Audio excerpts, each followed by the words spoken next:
Nothing better than talking college football with all of you on a Wednesday night here at the Voice of College Football. Appreciate you being here. We are going through a heck of a day here at the Voice of College Football. The Buckeyes live show was 11 a.m. Eastern time earlier today, and we just went back to back. So triple header tonight at the Voice of College Football, Miami Live. Check it out. We went live at 7 p.m. Eastern time. So that is posted, as well as Florida State Live. Just running in from my conversation with Big Game James Coleman and Georgitis from the Renegade Report. So Florida State Seminoles Live is posted as well.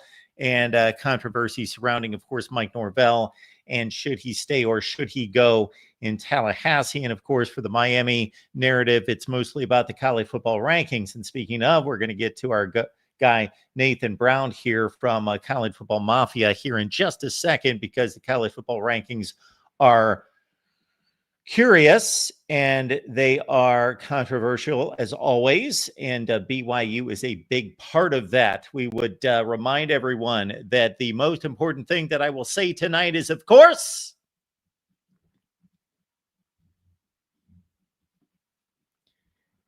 that the Amazon links in the description section of this video and all the videos. When you shop on Amazon, please use the link that we provide. I have lied here recently a number of times saying that Amazon is the number one richest corporation in the world at like $3 trillion. I heard today that NVIDIA is worth $5 trillion. So my apologies to Amazon and to NVIDIA. Amazon's worth $3 trillion. The Voice of College Football is worth slightly less than $3 trillion. Therefore, when you shop on Amazon, please use the link that we provide. It'll kick a few bucks to us and a few bucks away from Amazon. How about that?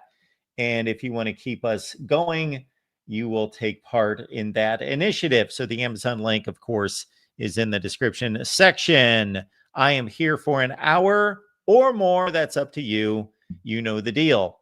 All right, let's talk some BYU football and this college football playoff situation. We got Nathan Brown stopping by from Big 12 Mafia, College Football Mafia, of course. Nathan. Yeah, how we doing tonight? Boy, you got a lot of energy. I got to. That's my job. That's what I've been doing for a while here. So you've been doing a good job, Mark, as always. We appreciate you stopping by, Nathan. Let's talk about your BYU football team, and then we'll kind of segue from what's going on the field to how that translates to the rankings and the interpretation of this BYU team in the season thus far. Okay. Of course, they're coming off a big win against TCU. They were only about a 3.5-point favorite at home. So Vegas was basically saying, pick 'em game against TCU. I thought that was a bit of a slight. And BYU showed that to be a slight. They went out and took care of business by 31. Previous week, the big showdown, I believe College Game Day was at the Texas Tech BYU game, and Fowler and Herbstreit called the game. Texas Tech looked every bit the part in terms of a national championship contender in that one, won by 22. So Bear Bachmeier at quarterback. Got to see myself for the first time, like extended play, start to finish.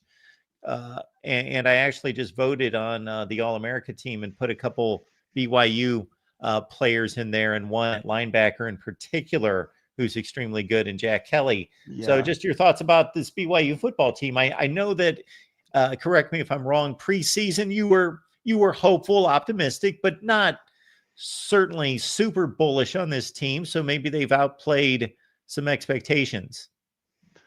I think you'd have to say that. I mean, I'm the biggest BYU homer you'll see. I mean, I'm just like everybody else, like any team that you follow, Mark, and that's kind of what a fan does. So I certainly saw upside. I was one of these guys that saw him coming in, and I was just like, what could we be any worse, right? Jake Retzlaff certainly made plays at BYU, but he wasn't a game breaker. He wasn't going to go out, and he certainly wasn't going to beat probably Utah again. And who knows how else they would have done in the season, playing a much different, more difficult schedule than they did last year. So 9 wins, I'm happy about that. I am disappointed that we're not getting a little bit more of that respect. I know time will tell. We got another 2 weeks to get in there and everything else, but it is a little disappointing because if you do the strength of schedule, if you do the strength of record, and you do the comparables, which is what they spoke about all in the offseason that they were going to do, trying to bring in more SEC teams, BYU's number 6 on those lists. So it's kind of, they're going against the grain even at that rate. So at the end of the day, you can only play who's in front of you. And I do think BYU makes it through the end of the season and 11-1. It'll just depend on how they show out in the championship game. But at the end of the day, the system has to have a deep look at it as we consider and continue to sort of put teams up that aren't necessarily like the Notre Dame conversation. I think is fascinating because they've been getting the bias for voting for decades. This isn't new. You know that. I know that. The Notre Dame sort of bias has been there built in for well over 50 years. So all of a sudden people are waking up to it now, and it's kind of funny the way that that's worked out, because if you're a school that hasn't always had that access, you look at it and say, yeah, it's dispassionately, it's always sort of been slighted that way. So at the end of the day, I'm happy with where they're at, but I want BYU to win out and then I guess make things tough. Played Texas Tech tough. I think they might do better in a second game. But all I know is Texas Tech is very, very good. Okay, we've got the rankings posted, and BYU, of course, is sitting there behind Alabama at number 11, better record, 9-1. Won the game against Utah, also have a better record, but a 3-point win against Utah plus the better record. The Utes are right there at number 12. So we've got a situation where, of course, the conference champion goes to the playoff automatically. So it's conventional thinking based on what we saw in Lubbock is that Texas Tech is the best team. They're going to win the Big 12 championship. Right. So let's say chalk holds, Texas Tech wins the next 2 weeks. They got 2 games in which they're going to be enormous favorites in. Then they defeat BYU in a rematch in the Big 12 championship game. Let's say BYU makes it a much more difficult game, though. It's a great game. It's a 38-35 kind of game. Right. And of course, you can't make this judgment in a vacuum because I'm not laying out for you what's happening elsewhere in the country. But let's say it's pretty cut and dry. The Big Ten goes as expected. The ACC only gets 1 team. The champion goes, so forth and so on. There's pretty much 4 from the SEC who are almost locks at this point. Do you think BYU's in position because of now Texas Tech being placed at number 5 in the country, that if they play a really good rematch but lose, that they get in?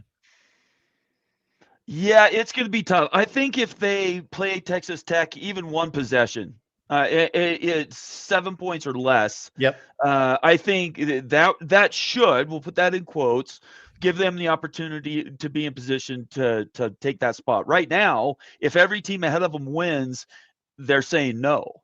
They're saying because there's Oklahoma wouldn't make the championship game. Alabama probably doesn't make the championship game at that point. I don't know what Ole Miss and who they play is. Texas A&M's there for the SEC, and then you have Ohio State and Indiana. So if all those go chalk and the ACC only gets the 1 in, then the teams that really are the only spots that you could potentially look to move down are Oregon, who they've said over and over again they're not super impressed with.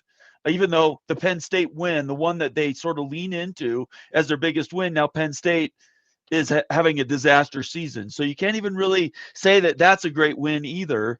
Oklahoma beating Alabama gives them a lot of insulation. They have a lot of coverage. Notre Dame is going to continue to get that bias. I don't think that's going away just because you have a team that goes to a championship in an A4 conference.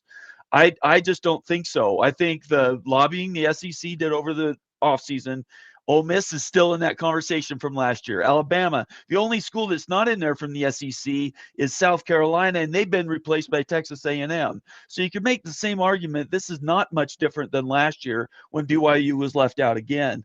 So at the end of the day, You can only beat who's in front of you. And I understand. I'm realistic. I'm old enough to realize and the brand value to these schools. But Alabama has to get through Auburn. Oklahoma, I think, still had one tough game. I can't remember. Mizzou Oregon and plays USC LSU. this weekend. LSU, that's right. Oregon plays what they lost their coach, right? Oregon Missouri and has to get by LSU. USC. Missouri's that's a dangerous one, I think. They have shown the ability to sort of jump up and play every once in a while very, very good. But Oregon, USC is an opportunity. Ole Miss, if they lose Lane Kiffin before the Egg Bowl, that's something else you'd have to take into consideration. I don't think Georgia's going anywhere. So I think the top four are set. I think the top five with Texas Tech being, if we assume they win out, that would put BYU at what would it be 10-1, 10-2. And they make it to the 11-2. My bad. They'd be 11-2 with a conference championship game, and they play it tight. I think it will be tough to keep them out, but certainly not impossible.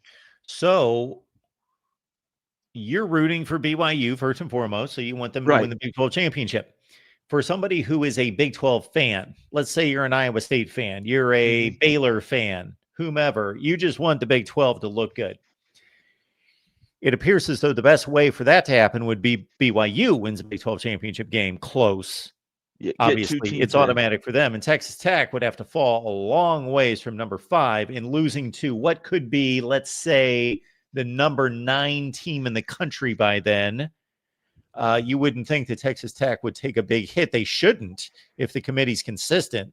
Like number 5 losing to number 9 doesn't drop out of sight. No, I don't think so either. Game. So that's the best scenario for the Big 12. Would you agree? I do. I don't think you leave it up for the at-large sort of hope and pray methodology, which is all Utah fans right now. But they're like that because they lost the only 2 games that mattered on their schedule, and that is BYU and Texas Tech. So Utah, it can celebrate being 12. That's great and everything. But at this point, as well as I do, the second place team is the first loser. So 11 and 12 are the first and second losers essentially in this whole deal. And I don't think that's going to change. I do not see a situation. Let's assume Oregon loses, but USC wins. USC beating Oregon, there's every possibility they will jump into the top 10. I could see them doing that. Sure. Alabama, if they lose to Auburn, they're going to drop out. That's not even a question. But if Ole Miss happens to lose one, I don't know that they fall far enough. Do they go from 6 to 11? I don't know. These are questions that won't be answered until the season's over with. But if we're looking at chalk and everything else, it's going to be pretty tough for BYU to get in. I just think we have to say that openly. Yeah. Then we also have the championship game. So if Alabama beats Auburn, they go to the SEC championship game. Yes. Even though they've got the worst record overall, they beat Georgia head. Yeah. And their other losses out of conference. So Bama goes to the SEC championship game. Maybe they lose and they're 10-3. I got to think they're still going to the playoff. Yeah, that I mean, again, these are the questions we had last year, right? Going into the offseason, everybody thought, well, we'll correct this. We'll course correct with strength of record and strength of schedule. But you and I both knew that was moving chairs around on the deck chairs around on the Titanic. There's no way they're going to get away from this. The only way I see this is even in any way alleviated, not solved, not fixed, but alleviated is you expand the playoff. I'm a big proponent of expanding the playoff. I'm not afraid of going 16. I'm not afraid of going 24. I know a lot of people make jokes at that, but if you go 24, if you look at the top 25 right now, you look at every team on there, tell me the 24th team doesn't have a chance to go out and win a first round game against the 7th team, 8th team. That's the margins, Mark, here are so close compared to 15 years ago. The 1 and 9 team are much closer in history now than they've ever been in the past. I would agree.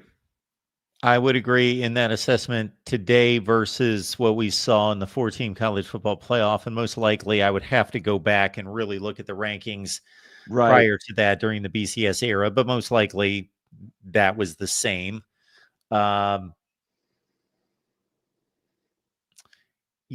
So Best case scenario as well for the Big 12 would be to get some cannibalization out of the Big 10. Maybe Yes, USC beats Oregon. Oregon's got a fairly difficult date against Washington, the last game of the season, a rivalry game. There right. are possibilities there. I know UCLA's no good, but they usually give USC fits. That's pretty historical. Um, the Big 12 does not want Michigan to go out and beat Ohio State and jump up to 10 No, and 2. no. We want Indiana to win out. We want Texas A&M to win out to take a spot. Hopefully, that would sort of kick out one of the Ole Miss, Alabama, Oklahoma group. If you screen them out of that championship game, and I can't remember what the tiebreakers were to get to the championship game. These super conferences, you lose track past 10 or 11 teams. Yes. But So there are opportunities for teams to fall. Our problem is if you go deeper into the top 25, and I don't know if you go past 15, but if you were to go to 17, 18, 19, like USC is a good example, if they beat an Oregon, they only got 2 losses. Do you take USC and move them up, right? That's the concern. If you're sitting at 11, 12, 13, Miami is another case study. Utah and Miami are the exact same team in 2 different conferences. They're the exact same. If you look at the way they play and you look how they're now doing well in the middle of the season, they weren't great. You could look at both of them and say, hey, they deserve to be in an at-large bid. But when you're looking at everything ahead of them, it's going to be extremely difficult for those teams to pass a team that makes it to the conference championship game, especially if they're only have 1 loss going into that. So that you kind of have to just break it down that way and say, we're going to have a lot of 10-2 teams at the end of the year. I think we're going to find that 10-2 is the new 9-3. Remember when 9-3 used to be the who gets into the Final Four in the BCS, right? Everybody was like 9-3. Would that ever qualify to get into the championship rounds? And that 9-3 is gone now. With these super conferences, we're going to see a lot more 10-2. It's going to become a lot more common.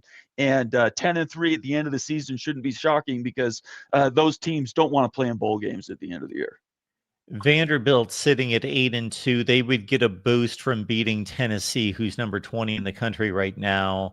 I don't know what the committee's going to view a Miami win against Pitt. They play Pitt the final game of the season. Pitt was ranked before getting shellacked by Notre Dame this past week. They're still a 7-3 football team, even though I don't think Pitt is very good.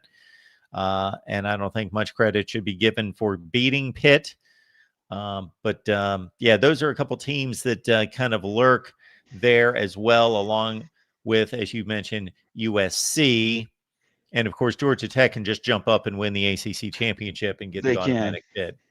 Yeah, and I think that's in the future what we're going to have to do. And teams are evolving through the NIL and transfer portal eras. This next year will be the third, what I would say, sort of Wild West version of NIL transfer portal era.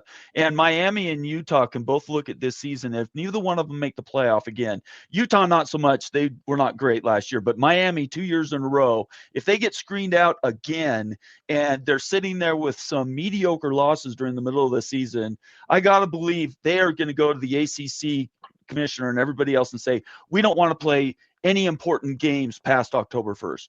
If we're going to play important games, make them at the beginning of the season. Do what the SEC does and throw a non-con in week 13 that's basically a bye week for your teams, because it doesn't matter if you look good or not. You've already earned your stripes, and you just don't want to lose at the end of the season. That's going to be sort of the storyline coming out of these playoffs. Is you can lose in September. People forget, they have amnesia. No, it's what have you done for me lately? And the teams that have lost in September, people don't even remember. Hello, Alabama and Miami. So if you were running the deal, would you select who you believe are the best teams today, meaning the first Saturday of December, or do you count all the data points equally? My personality is I'm a proven on the field guy. Being a BYU fan, I've always felt like if you play well, you get rewarded. Very meritorious. So a win to me in September or a loss in September is no different than it is in November. So especially head-to-head battles, if you can come up with anything that's common between two opponents, I would say that's where you got to go. You go to first head-to-head. and then you go to conference affiliation and who they actually play in their conferences, and then they go, okay, now who are their biggest games, and did they win or lose those games? I hate this storyline that there's such thing as a good loss. That was invented last year for not Oregon, but for Boise State. A good loss, a good loss. That's all we heard in all that season, because they wanted to put them in the top 3 or 4, and they ended up getting there. And then, of course, invariably everybody knows they're going to lose that first game because they really didn't play anybody. The Mountain West wasn't strong last year. So in my opinion, there is no such thing as a good loss. So if you go out and you compare records, and then you can compare everything that is as equal as possible. You obviously, there are some things that aren't equal, but as equal as possible. I think you have to go head to head as the very first thing I'd look at. So you're partially answering my next question, which would be, you would rank Miami ahead of Notre Dame. Yes. The committee seems to be honoring head to head elsewhere. Oklahoma just beat Bama. They both have the same records. They have honored the head-to-head there. They did with BYU and Utah.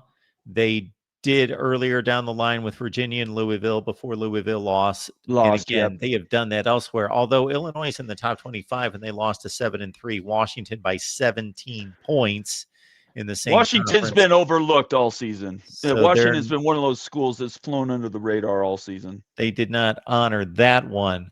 So who's grossly misplaced here? It has to be Notre Dame. I don't care if you win 19 in a row. If they're across 2 seasons, who cares? You have to win in your season. Miami beat Notre Dame. I don't care when they lost their games and who they lost them to. You don't do that until the head-to-head is established. So if I was picking, Miami would have Notre Dame's spot. And then you'd make the argument, well, now is a 10-2 Miami ahead of a 8-2 ahead of a 9-1 BYU, and I'd say no. So I would flop all those. I would have Notre Dame down. I would have BYU ahead of Alabama. Then I'd have Alabama. Then I'd have Miami, and then I'd have Utah, and then I would have Notre Dame. I don't think Notre Dame has earned where they're at all. Okay, before I show you my rankings and you can tear those to shreds. Oh, I don't want to be, I'm not trying to be confrontational. No, that's okay. That's all right. I'm going to show you my rankings because I think you're going to like certain things about them, but not other things about my top 25, which of course means nothing, but it's there for people to criticize. So you going back to you don't believe in good losses. Yeah. So I understand where that comes from, that we play competitive athletics to win games. Sure. But if BYU was playing Ohio State Saturday and they lost 35-34, don't you think that in most respects, that is a more legitimate performance than anything BYU's done this year, or anybody? I'm not picking on BYU, almost anybody in the country. I mean, in relation to everybody else, though, if they have one more loss, they should be behind the team that has one less loss. So you would line up these teams based on wins and losses first and foremost, without any variation. No, the variation would be you at that point. Then okay, so head to head, and then in order of precedence, just by wins and losses, and then obviously then you start looking at, okay, who have they played? Who did they schedule out of conference? These are things that should be rewarded, right? You're going head to head before wins and losses? For me, the very first thing you have to look at is the wins and losses, and then it's the head to head. So head to head only comes into play if you're both wanting to be graded at the same level. Yes, that's all. We're not vaulting Florida State into the rankings. No, we're not. No. So, but yeah, the first 3 teams right now are still undefeated, right? Yes. They should be 1, 2, and 3. There's no doubt about that. And then you take all the 1-loss teams and you put them in together. So Oklahoma beating Alabama, that's all well and good, but Alabama at the time already had losses. So or at least 1 loss. Sure. So why does Oklahoma get to stay ahead just because they beat a team ahead of them? Why does that have anything to do with the teams that are also 1 loss? That doesn't make any sense to me. And when I'm saying this, I'm talking about all the A4 conferences. I don't think the huge margins are there from 15 years ago from the Alabama and Georgias in the middle of the teens So you and don't late believe teens. that we should really evaluate schedules until the very end of this? Yeah, let's get to Because you the don't end and then yeah, right. you don't think if we could show that an 8-2 team, for example, played the most difficult schedule in the country, that they Right. should be ahead of a 9-1 team? In no For world.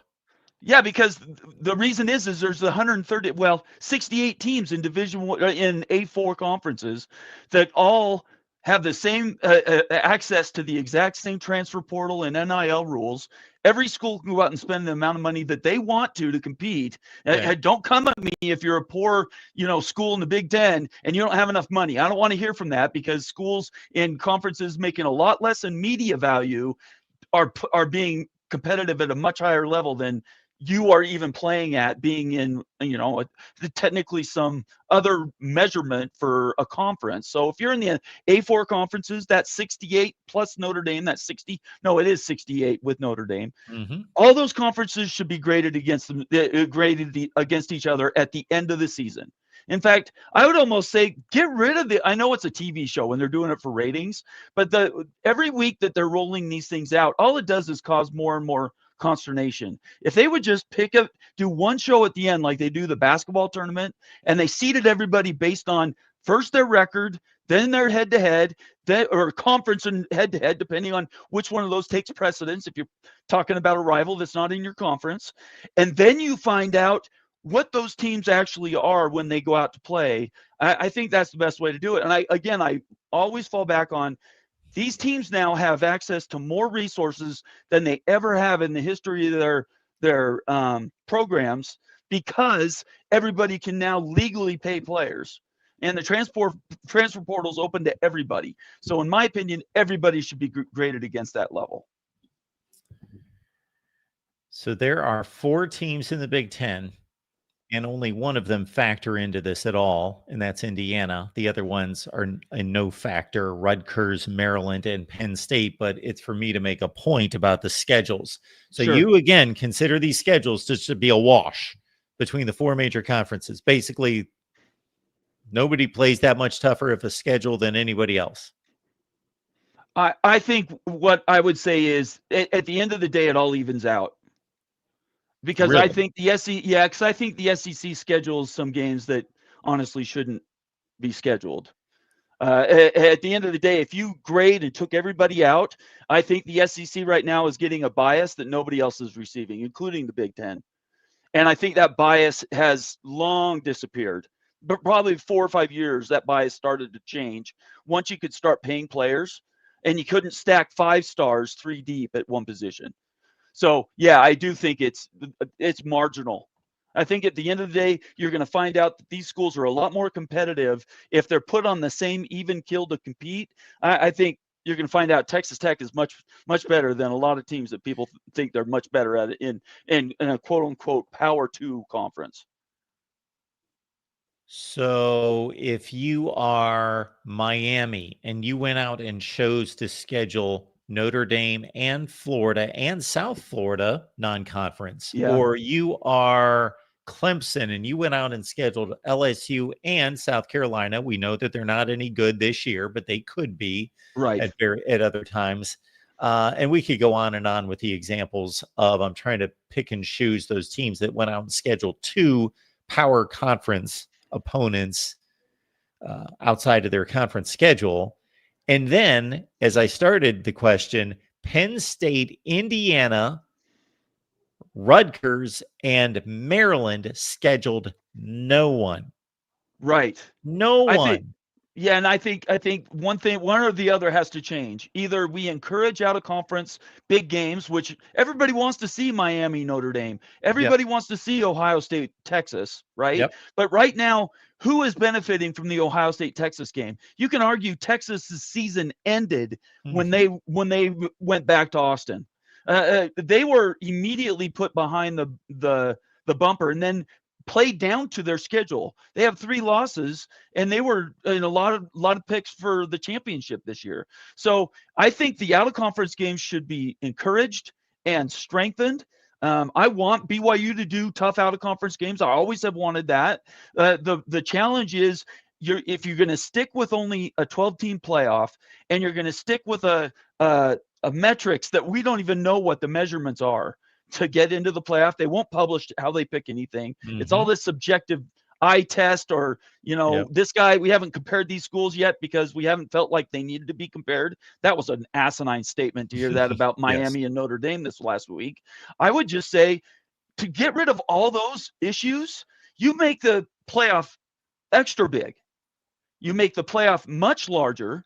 And then what you can do is you say, if you lose during the season an out of conference game, even 2, you're not going to be penalized because your conference is going to get a guaranteed big number to get into the playoff. And again, I just fall back on everybody's freaking out about hating on a 2014 playoff. Just think about it right now. Look at the top 25 and tell me Missouri, who still somehow is like grim death, hangs on to the top 25 spot.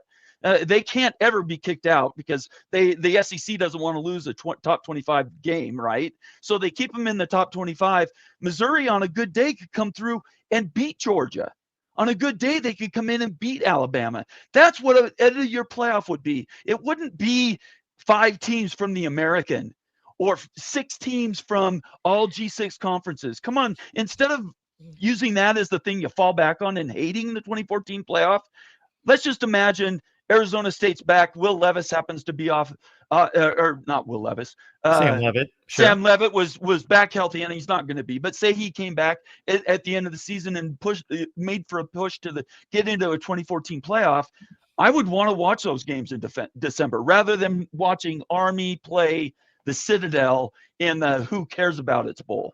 I hate those games. All right. So, well, I love the bowl games, but I understand they're antiquated, so I'm not going to argue for them. I don't think. Okay. I'm really sorry. I wasn't trying to dig at bowl games. I don't think it really matters right now, but I will watch the bowl games, and people still make fun of them, but they watch them. They still get really good TV numbers. Do. But anyway, they do. Regardless of that, the 2014 playoffs, see, I understand, and I think I appreciate your perspective and your argument that you just made, that we could look at the top 25 right now and we could see, hey, throw 23 versus 4. Is it that much of a mismatch? Right. Probably not. Most of the time, no, in this day and age. So I totally appreciate your perspective, but it depends on whether the goal of the playoff is just to match up a bunch of teams that probably can play against each other, or is the playoff actually a reward for playing well consistently throughout the season and not being a team that's capable of winning a playoff game, but went 7-5 and showed to be inconsistent because they couldn't get it done week to week. But they have the ability. Florida took Ole Miss practically to the wire on Saturday night. Right. They've done that a couple times. They beat Texas. Yeah. So they have the ability to play against some decent teams, but should we reward Florida? Look, at the end of the day, what are we trying to attain here? Is it to get the best 24 and we're just going to pick and choose? It could be this 36th team because they just happen to be the hottest in the moment? Or are we trying to, again, reward teams for qualifying to get into a tournament, which is essentially what this is? It's an invitational, and it is a reward to play well. I would just say right now we're not rewarding enough. If we end up at the end of the season with I'm going to say 12 to 15, 9-3, 10-2 teams. Yeah. And it might not be that high. It might be 8 or 9. It'll be high. But those, and it's going to be like that forever and a day now because you have super conferences and you're not playing in divisions and you're not putting the best teams together to qualify to get into the tournament. So there's a few ways you could look at this. You could have a 2014 tournament, but the first round are play-in games for the A4 conferences. So you take the top 4 in each conference and you say, you guys play in for the spots in the playoff. Or the better way to do it is you take the top 2 teams in every A4 conference and you do semifinals to then play those teams in the second or third round. There's lots of ways you can do this so that you get the best teams in it. But I'm just telling you right now, the margins have changed. This is not college football even 5 years ago. the NIL and transfer portal. I'm sorry, I know this is blowing away Big Ten and SEC fans, but this is the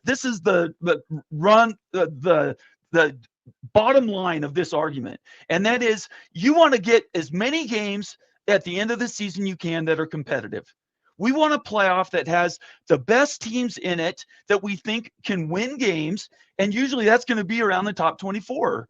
So put those teams in and let them play against each other. Do first round buys for the top 8 and have the next 16 play each other. Go home game, then you go to a third party area to play a game. Those home games for playoffs are going to be crazy. Sure. And these top 8 teams are going to be determined by the committee. Unfortunately, and that's, I mean, I would love to go back to the BCS as long as they take out recruiting rankings. I take out some of those metrics that have nothing to do with winning and losing the games that season, and I'm all for the BCS. Well, the BCS never had anything to do with recruiting rankings. It had recruiting rankings in it.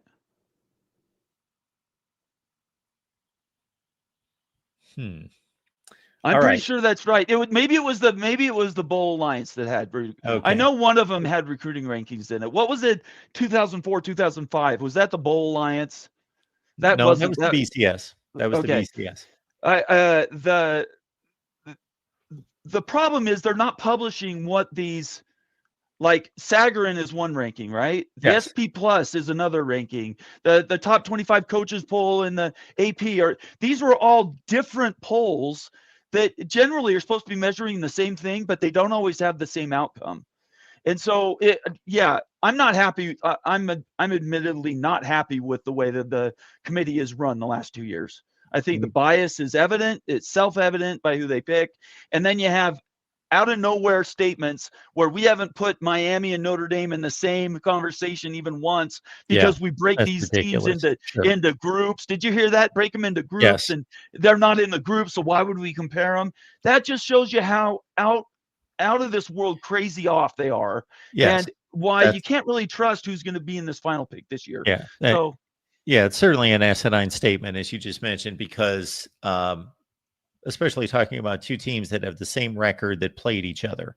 Why they would not be in the same group. And then they talk about these groups like they're self-imposed groups. No, you created the groups. That's right. That's exactly right. So they're not in the same groups because you didn't put them in the same groups. And they're all 8-2. They're all 8-2. They're all 8-2. These schools who only lost 2 games. Those 2 in particular played each other and played down to a 1-score game, and they're obvious peers. I don't know that we could select 2 teams in the country that would be more comparable than Miami and Notre Dame. BYU and Utah, I think, are very, very similar, and they've played that way. Yeah, sure. I get what you're saying, though. I think you're right. Let me ask you. I'll ask you. I'll play host for a second. What do you think it should be? What do you think they should do to either fix or do things to fix this thing, or completely blow it up and do something different? Yes. So I would take the committee out of the mix, and I would have a completely objective system that would be based on record. It would also be based on computer models of strength of schedule, strength of record, and it would be something close to the BCS. So I got one viewer in particular who, as soon as he heard me say that I would include the BCS, is probably going nuts because I railed on the BCS for years, but he always gets this wrong. I had nothing against the BCS itself. I had an issue with the selection of only 2 teams, that only 2 teams got selected. I didn't have an issue with the selection of the rankings, the way the rankings were derived by computers. Right. And also some human vote tallies there. Now, there's a few things that would have to go into this, Nathan. So first and foremost, before everybody starts to attack how many teams should be in it, should there be buys? What do we do about conference championship games? Should conference champions get buys automatic? Before we ever deal with the format of the playoff, let's deal with scheduling. I want scheduling equity as much as it can possibly be achieved. So this business about Indiana running out and scheduling Old Dominion, FAU, and the Sisters of the Poor for their 3 non-conference games, while there have been years USC's playing Notre Dame and LSU, and we could go on and on with certain teams that play 2 difficult non-conference games. No, I would completely take the scheduling out of the committee's hands, or out of the individual teams' programs' hands. They would be handed a non-conference schedule. I would have a formula that would be tweaked by a knowledgeable committee, but it would be the guardrails would be very tight on this committee. It would mostly be a computer model that would spit out a non-conference schedule for every team in the country. Okay. And also the conference schedules, as you well know, the larger these conferences have gotten, it used to be very equitable when the Big 12 had 12 teams. Yeah. And when the Big 12 had 10 teams for about 10 or 12 years, and they played a 9-game conference schedule, guess what? Do the math. Everybody played everybody. So there was no controversy about who the conference champion was. There was no controversy. That was the purest conference schedule there ever existed. But even the Pac-12, when they played 9 games and you could only have 11 other opponents, those were very, very close. Sometimes you would have an issue with, they didn't have to play Oregon. They did, but it was very minute. Where you can take 2 schedules in the same conference, and this is my prime example of this. I could go through a million of them. When Texas and Oklahoma entered the SEC, I looked at their first-year SEC schedules, and I said, why did Oklahoma get practically the toughest schedule in the conference, and Texas got practically the easiest schedule in the conference? And I did the math, and Oklahoma was playing a 65% winning percentage in the SEC, and Texas was playing a 35% winning percentage. Wow. So I cut a video to say, look at these 2 schedules. And a lot of people agreed with me, but my detractors said, well, you can't forecast the future. Let's see it play out. Do you know what happened? Those 2 schedules of 65% winning percentage opponents and 35% played out almost exactly the same the next year. So Oklahoma did play the toughest schedule in the SEC, and Texas did play the easiest schedule in the SEC that first season. That shouldn't happen. Now you can't foresee the future. Teams get worse, teams get better. But again, I would go with a formula that would come as close to predicting an equitable schedule for everyone in each conference. I know in the Big Ten this year, Wisconsin's schedule is a bear. Nebraska's schedule is a cakewalk. That shouldn't exist in the same conference. Yeah, I agree. So I would fix scheduling, because you can only fairly evaluate the teams if the schedules are as equitable as possible. Okay, I like it. Start there. I like it. I love it. Where are you with you've already said you're with me with the Notre Dame Miami thing. Where are you with what are your first priorities? Is the first thing record, second thing head to head? How do you sort of qualify as you start drilling down to the end of the season? Okay, so we're looking at my top 25. Okay. TAMS means that actually makes sense, because I got sick of picking on the AP every week. I figured about 6-7 years ago, I'll just do my own top 25 instead of bashing them every Monday. Okay. So I have to explain this every week to people. This is not necessarily who I believe are the 25 best teams in the country. No, because Nathan, I strictly go by the results as best as possible.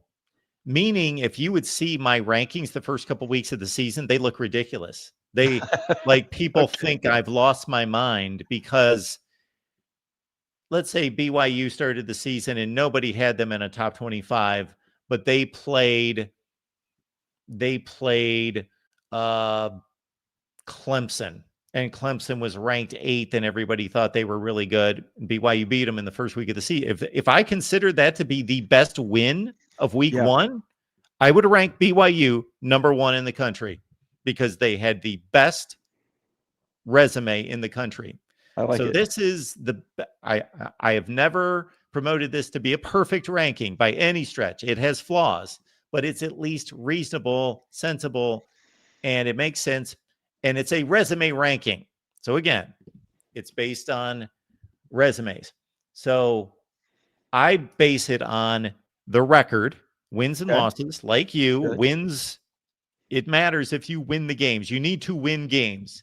Yeah. We can't be arguing all day that Florida's 3-7, but they're really good because they beat Texas and they Yeah. almost beat a bunch of teams. For a long time there, Arkansas played within one score of everybody in the SEC, but you have Yes. to win a game.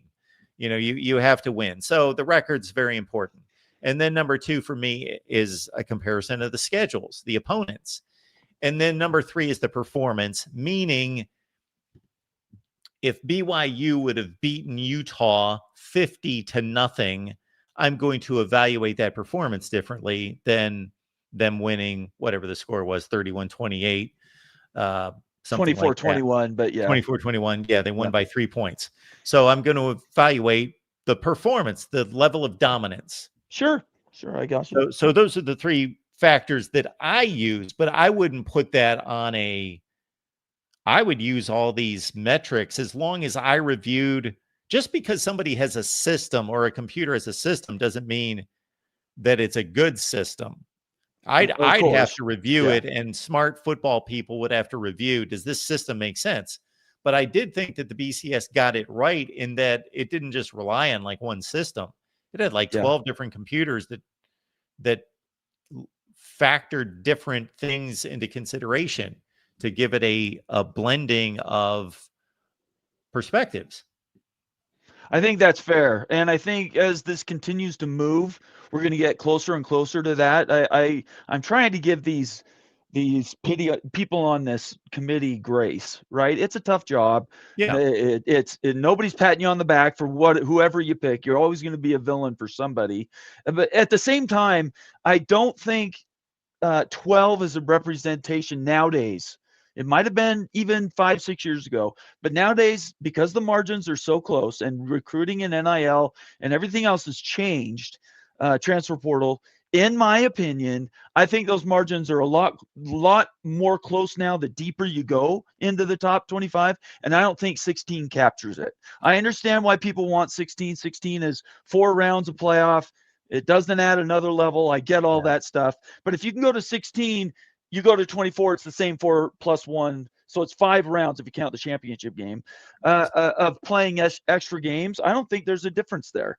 So in my opinion, I would love to see a top 24 playing each other every year for the championship. And in my opinion, I think because Ohio State is as dominant as they are, there's nobody that's been on their schedule that they haven't played that they could have played over a horizon that you didn't say, you know what, they might get got that week. There are a bunch of matchups you could go into each one of these conferences where you could say, if these 2 teams happen to play this year and they don't play, Indiana doesn't play Ohio State as far as I know. No. If they play in the championship game, that's great. We get to measure that, but at the end of the day, that doesn't give us the measurement that you're talking about in September, October. So Nathan, you've anyway. nudged me just ever slightly toward 24 teams, but I'm not a 24 team guy. I would have to see over the next few years better parity than what I've seen. I still saw Penn State annihilate SMU, and I saw other blowouts in the playoffs last year. You could make an argument SMU shouldn't have been there, though. You can make an argument BYU had a much better defense, and they'd already beat SMU head-to-head. I think they do better against Penn State last year. But that's an argument. I hate arguments. Yeah. I'd rather these teams actually get a chance to play. Yes. So you want a 2014 playoff. I can't take it to that degree yet. I get you. I understand. You're Just nudging think me about it in that from direction. a round standpoint. 16 and 24, there's no difference. You're still playing the same number of games, and it still gives you opportunity for bye weeks. You get double chances for home games. You could even do play-ins for the A4 conferences. I'm not saying it would have to be that way, but that would be an option if you're worried about losing the championship games. Because honestly, does Ohio State want to play in the championship game? I think they'd like to have that week off and maybe even get a home game like they did last year. So I don't know. The buys to me are a trap. All 4 last year, and I see nothing in whoever's going to be in those games this year to say it's going to be any different this year.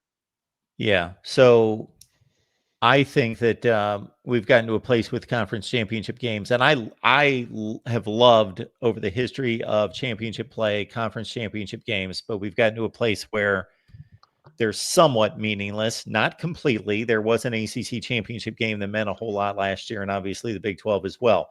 Yeah. But they've gotten to a place where they're virtually meaningless, at least in two conferences.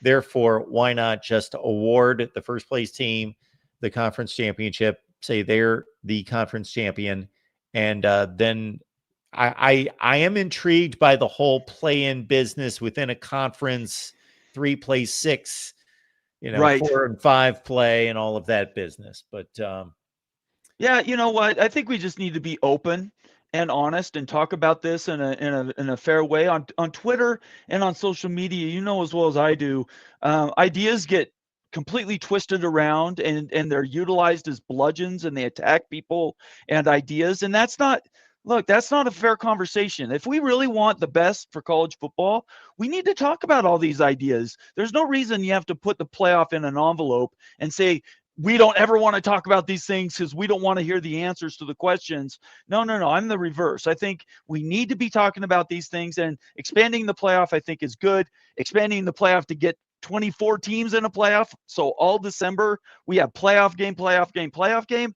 That would be epic. It would basically be the NFL in December and then the NFL in January, February. And that's all I want is more football. all right, Nathan Brown, the College Football Mafia. Nathan, let us know what you've got on tap for this week so everybody can join you. Sure. So our next show will be Friday night. That's our big freaking Friday show. It's a lot of fun. We go in there. There's no holds barred. We talk about all kinds of topics. Whatever's the toast of the day. I'm not sure what it's going to be this week. It might be the Big Ten. And is the financing deal going to go through? There's questions about that now.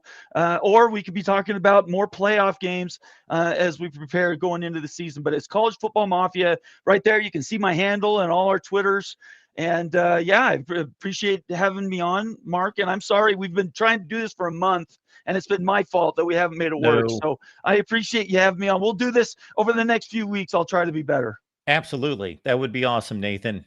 I always enjoy the conversation. Oh, you too, of course. Yeah, mad respect for everything you've done. And I really appreciate you having me on. Thank you so much. Go Cougars. Thanks, Nathan.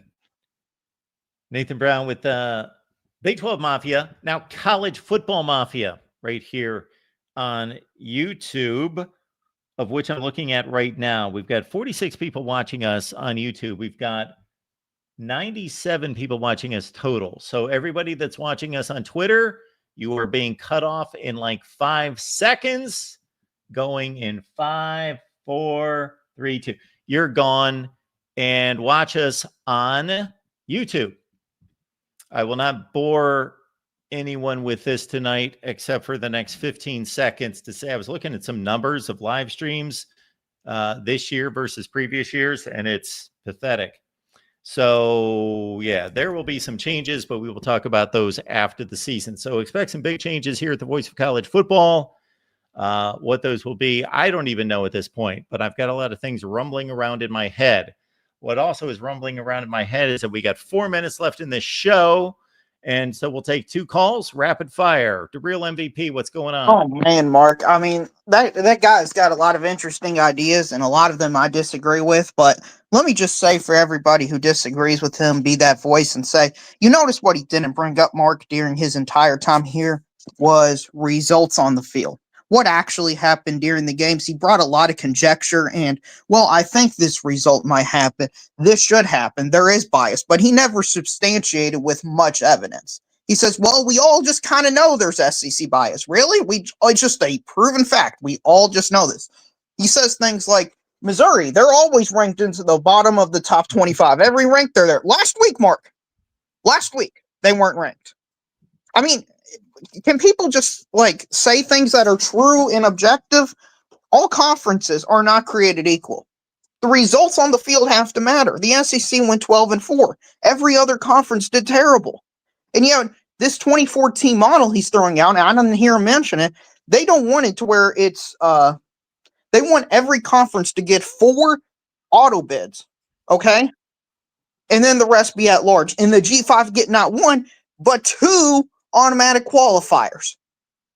It's ridiculous. You're going to have a bunch of teams in the middle from the SEC and Big Ten be left out that have better results than these other bottom teams. We don't need Houston in the playoffs. And yes, Tulane, the 24th best team, has no chance against the top 7 teams in the country. Absolutely no chance. Do we really need to see this play out? Last year would have been Army. Do we really need to see Army in the college football playoff?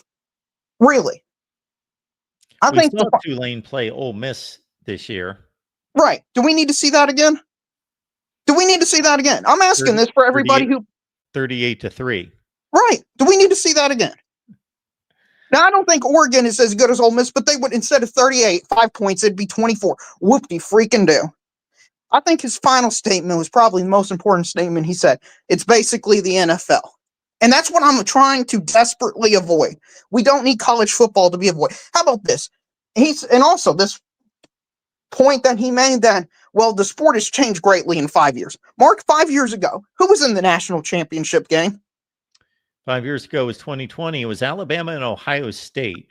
Okay, and who's number 1 this year? Ohio State. I mean, just common basic things like that. I mean, come on. And where's Alabama ranked? They're 10th. So how much has really changed in 5 years? And if we go 5 years before that, who would be ranked? Would we be shocked if Ohio State and Alabama was up there? Yeah. And if we went 5 years before that, would we be shocked if Ohio State and Alabama was ranked super high? No. I'm going to all those years that you just mentioned, and yes. I mean, where's the facts? Where's the logic in this situation? Why do people just say things without any evidence to support it? All these conferences are created equal. I mean, if you can't see it after this year, oh wow, Arizona State needs a chance to make the college football playoff. Hey, they lost to what, a 1-7, 2-6 SEC team? No. They don't need to be in the college football playoff. And yes, they had Sam Levitt at quarterback. This may be shocking. They're not that good, Mark. Arizona State's not that good of a football team. Hello?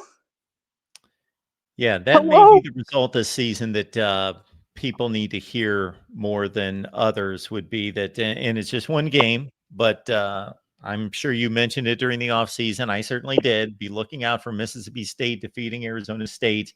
And that Arizona State team is probably going to finish at 9-3 in the Big 12. Right. And this whole, I just want to say, right, when people say there is conference bias in the rankings, where is it at? Notre Dame, Miami, totally agree. Where is it for the SEC? Where is it for the Big Ten? Where is it just this SEC team that is 5-8 spots higher than they need to be? It doesn't exist. Because there is no such thing as conference bias. These people are trying to do their best, and Euro's bias is actually more biased than what the committee's doing. So what you do is you got this tinfoil hat idea that everything is rigged against you, and everything's this massive conspiracy theory going on 12 years now, Mark. I mean, think about the ins and outs of this conspiracy theory. Every single person who has operated, worked for, has had contact with anyone associated with college football has all kept their mouth shut in order to, in some cases, hurt their own self-interest. Mark, you worked at ESPN. Was there any time when you worked at ESPN, somebody came up to you and say, hey, we shouldn't be telling you this, but we need a segment about how Texas A&M is actually pretty good. So we're just going to kind of nudge you all to bump Texas A&M. Has anything like that happened when you were working at ESPN? Not that I'm aware of. Okay. And I would think you would know, correct? Yes. You would know more than most. Enough. Yes. I mean, I was in control rooms every day. Yeah. Listening to producers and directors talk to talent. Correct. Mark, this guy you had on as a guest, and shout out to him, he's got his own opinion. I don't mean to be attacking him. I'm attacking his idea. He's a great person. I'm subscribed to his YouTube channel. I like his videos. I just disagree with his opinions. That's all. He said out loud, though, BYU should be ranked ahead of Alabama. Mark. I mean, because they have a better record. And I established, I didn't attack him as you are right now, but I just followed up by saying, okay, I'm just making this this clear. You just believe, regardless of the results on the field, regardless of the performance, regardless of the opponents, that we should just line up all the teams based on record, all the 0-loss teams, all the 1-loss team, and he confirmed that that's how he would do it. Yes. How can you properly evaluate football doing that? I don't understand that.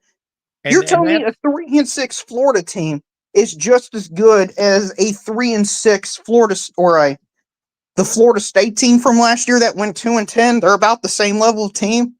And that's why I pointed out, without attacking the Big 12 or BYU in particular, that there's 4 Big 10 teams that went out and scheduled absolutely nobody. And then there are other teams who are playing the likes of LSU in South Carolina, or Notre Dame in Florida, or we could fill in the blanks, a number of teams that schedule 2 difficult non-conference games, and we're considering those to be equitable. Right. So we shouldn't. He wants big time non-conference matchups. He just wants to get rid of every incentive ever to play a big time non-conference matchup. Yeah. You could play Ohio State, Indiana, Texas A&M this year, go 9-3, and not be in the college football playoff in a 16-team model. Yeah. I mean, I got you, Darrell. I'm just trying to make sense of this, Mark. I got you. All right. Appreciate you calling. Yeah, no problem. Tomorrow I'll talk to you about how the moon's made of cheese and 5G is actually infesting all our brains, okay? Very nice. All righty. The real MVP. Okay, let me get to Adam's comment, and then Adam. And thank you so much for the super chat contribution. What is the purpose of ranking the playoff teams when games remain? And how can you possibly justify a group of 5 team being selected? Also, a 4 or 8 team playoff is optimal because only those teams have a chance. So we can just get clarification on all that from Adam himself. Hey, Mark, how are you doing? I'm good. How are you? All right. Thanks for having me on. I'll be really quick. I'm going to go quickly through my points. The first point I have is that strength of schedule disparity is unfortunately subjective, because without common opponents, the definition of a quality opponent is so fluid throughout the season. For example, Oregon played Penn State. At that time, you would have thought Penn State was a legitimate opponent. Now that's not the case, so I think it's subjective. I don't believe we should have a 12-team playoff because it's not completely subjective who a quality opponent is. Not always, but without common opponents. Your fluidity statement made sense. Yes, it changes depending on the team. Some don't. I think our opinion of Ohio State hasn't changed much the entire season, and other teams, but some teams, yes, fluctuate quite a bit. Right, and so that's what I'm saying. The lack of common opponents and the fluidity makes strength of schedule disparity difficult to kind of quantify. But more importantly, I think there is no purpose for a 12-team playoff because most of the teams in the playoff have absolutely no chance of winning. And to have a group of 5 team in the playoff, same reasoning applies there. What I would do is I would have the teams play their season and then have a coaches poll at the end of the year, and number 1 and 2 play for the national title in a best of 3 series. Alternatively, I would have 4 teams in, have a national semifinal, and then have the winners play a best of 3 series to determine the national champion. Why? Because I think that would identify the best team in the country and avoid having these teams that have no chance of winning a championship. So my question for you before I go is, will you endorse my approach and advocate for it consistently going forward? No. And this is why, Adam, I, as usual, find your ideas intriguing and many times to be worth the discussion and worth pursuing. This one, though, I have to differentiate what is realistic, what is reality versus what could be a valid format in a test tube. Meaning, if these guys were video games and they didn't get injured, let's say, well, the best college football season would be everybody plays everybody They all play 135 games because they play everyone, and then we would know, okay, everybody got to play everybody, but obviously that's not feasible because we don't have enough time, and the players would be killed by then. They would be dead. They cannot play that long. Okay, so I'm taking that to the nth degree to prove the point about the best of 3. That's not a good TV show. People are not, the American citizen, the American sports fan is not used to watching football in a tournament style, in a best of 3, like a baseball series or a basketball series. It's not going to fly. You lose the buildup.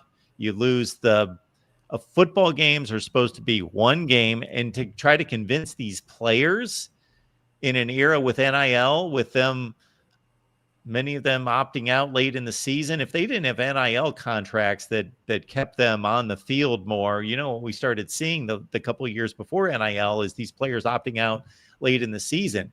I don't know that you get to get these players on the field for 3 games, but who wants to watch the same 2 teams play 3 times in a row, spaced over 3 weeks? I do. Just like I wanted to see the Blue Jays and the Dodgers play 7 games because I want to know who the best team in the country is. But it didn't take them a month to play. Who was the better team in 2002, Ohio State or Miami? The best team was probably Miami. That's my point. A best 2 or 3 series, I think, would cure that without having any of the ancillary consequences of having them play too many games. Because what we have now is too many teams that have no chance playing in the playoff. And the last thing I'll say, Mark, is about something you hit on. One thing I've noticed in my life is that administrators, particularly high-level administrators or leaders, as they call them, tend to fail upwards, meaning they didn't get there because they're so good. And what you see on the committee and in many other organizations is the leaders are not competent and they don't think outside the box. And I think it might be very interesting to have a best 2 of 3 series. I think it's worth a try, but I certainly respect your viewpoint. Thanks for having me on. Well, I would love to see it once. It would be interesting to see. It would be interesting, but I just think that deflates and completely diminishes the football has a place in this country that the other sports don't occupy, and part of that has to do with it being a big game experience. When the NBA finals start, if somebody thinks, you know what, I can't see game 1, that's all right. I'll see game 2, or I'm going to miss the first 2 games. That's all right. I'll see game 3 or what. No, you don't do with the national championship game in college football or the Super Bowl. You have to see the game. There's a huge buildup. Well, it's still obviously a huge game if there's a best of 3. These games are highly important, but to see the same 2 teams play 3 times in football, and because of the physicality, you got to give them a week off. We would give them a week off. We would just be eliminating unnecessary playoff games. And I will tell you, after 2006, when Texas beat USC, man, I would have loved to have seen game 2 and possibly a game 3, or Miami of Ohio State in 2002. But, what I will say is that I think you and me on a committee, along with several of the people in this chat, would be a lot better than what we currently have. The status quo needs to change. Thanks, Mark. I can't argue. Go ahead. No, I'm saying I can't argue. Oh, okay. Well, thanks as always. It's great talking to you, and a great show. Thank you, Adam. I appreciate it. Good night. Yeah. So the comment on the screen, before I read the entire comment, I'm going to expound on something I said concerning what was stated about Penn State in particular, because they are the prime example of how much a team can change within the season, or at least our perception of that team throughout the season. So, yes, if our perception, let's say it's perfect, Penn State has changed throughout this season. Our perception of Penn State has certainly changed, but also in reality, Penn State has changed throughout the season. Just like every other college football team, it's just more nuanced and less perceivable with other teams. Penn State, if you play Penn State in mid-November, you're playing a different team than you would have played in mid-September.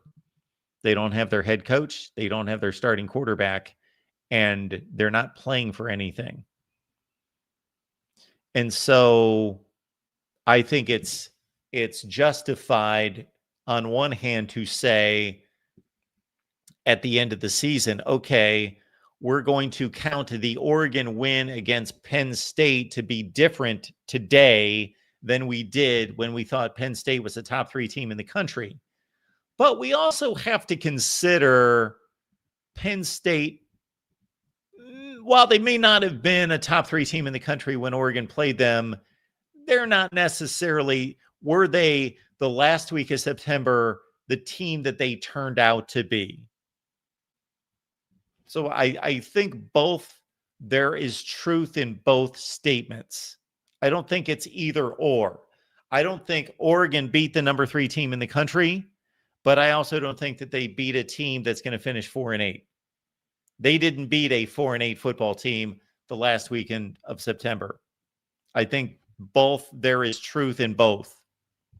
So DK Fishing and Outdoors says, and thank you so much for the contribution, how would you rank the Oregon-Penn State win? Would you acknowledge it was a great win and Oregon broke that team, or did you think that the team is what Penn State is? So I think I just explained that. I don't think either end of the spectrum is true, especially in this case with Penn State. I don't think either end of the spectrum is true, because let's understand that Penn State ranking at number 3 in the country was not based on anything Penn State accomplished. It's not like Penn State beat Texas in week 1, and then they beat Miami in week 2, and in week 3, we had them ranked number 3 in the country. No, they were ranked number 3 in the country based on what the expectation was, based on last year, and based on who was coming back. It was not based on reality on the field in 2025. It was based on an expectation that was reasonable. It made sense, but it didn't come to fruition. All right.